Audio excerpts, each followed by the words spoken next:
பொதுவாகவே எந்த விழாவிற்கு வந்தாலும் தன் மகன் சிம்புவை ஒரு எம்ஜிஆர் லெவலுக்கு ஏற்றி புகழாமல் கீழே இறங்க மாட்டார் அவரது அப்பாவான டி ராஜேந்தர். வார்த்தைக்கு வார்த்தை தன் மகனை லிட்டில் சூப்பர் ஸ்டார் என்று அவரே அழைத்துக் கொள்வது அவரது வாடிக்கை.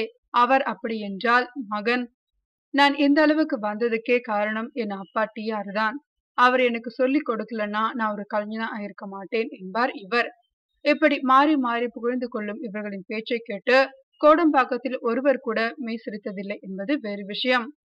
சமீபத்தில் இந்த ஜால்ரா சப்தம் பலமாக ஒலித்தது விழித்திரு படத்தின் பாடல் வெளியீட்டு விழாவில். அப்படத்தை இயக்கியிருக்கிறார் மீரா கதிரவன். விழித்திருவில் பாடலுக்கு டான்ஸ் ஆடியிருக்கிறார் டிஆர். விழாவில் பேசிய அவர், நான் ஏன் இங்க வந்திருக்கேன்னா ஒரே காரணம்தான். நான் இந்த கால இளைஞனோடு இளைஞனாக இருக்கணும்னு ஆசைப்படுறேன். நான் எவ்வளவோ பேர் புகழ் பணம் எல்லாம் சம்பாதிச்சிட்டேன். இனி அதெல்லாம் எனக்கு தேவைப்படணும்னு அவசியம் இல்ல. என் மகன் லிட்டில் சூப்பர் ஸ்டார் சிலம்பரசன் மட்டும் என்னை திரும்பவும் நடிக்க வைக்கலனா நான் முழு நேர ஆன்மீகவாதியாக மாறியிருப்பேன். அவர்தான் என்ன அம்மாடி ஆத்தாடி பாடலுக்கு டான்ஸ் ஆட வச்சாரு. இந்த படத்தில் ஒரு பாடலுக்கு ஆடணும்னு என்கிட்ட மீரா கதிரவன் வந்து கேட்டப்போ நான் உடனே சரின்னு சொல்லிட்டேன்.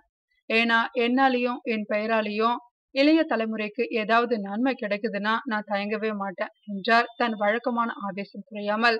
அப்புறம் எதுக்கு ரோமியோ ஜூலியட் படத்துல வர டண்டனக்கா பாடலுக்கு கேஸ் போட்டாராம் என்று முணுமுணுத்தபடியே கலைந்தது கூட்டம்.